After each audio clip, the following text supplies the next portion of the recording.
بسم اللہ الرحمن الرحیم قال رسول اللہ صلی اللہ تعالی علیہ وسلم العیافۃ والطیرۃ والطرق من الجبت، یعنی اچھا یا برا شگون لینے کے لیے پرندہ اڑانا، بدشگونی لینا، اور طرق یعنی کنکر پھینک کر ریت میں لکیر کھینچ کر پال نکالنا شیطانی کاموں میں سے ہے۔ بحوالہ ابو داؤد شریف۔ بسم اللہ الرحمن الرحیم۔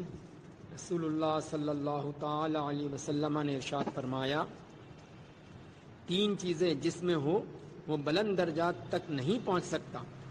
نمبر 1، جو اپنی اٹکل سے غیب کی خبریں دے، یعنی آئندہ کی بات بتائے۔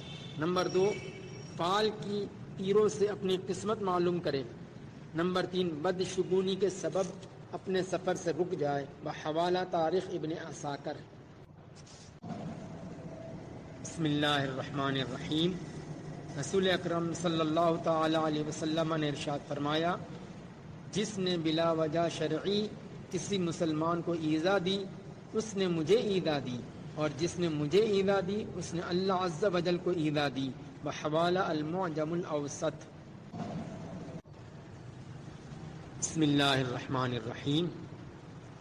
سیدنا جابر بن عبداللہ رضی اللہ تعالی عنہما سے روایت ہے کہ رسول اکرم نور مجسم صلی اللہ تعالی علیہ وآلہ وسلم نے ہم کو تمام امور میں استخارے کی تعلیم فرمائی، جیسے قرآن کی صورت تعلیم فرماتے ہیں۔ بحوالہ بخاری شریف۔ عزیزان گرامی، بکھرے موتی کے چینل کو سبسکرائب کریں اور اسے لائک کریں اور اپنے دوست احباب سے شیئر کریں۔ جزاک اللہ خیرہ۔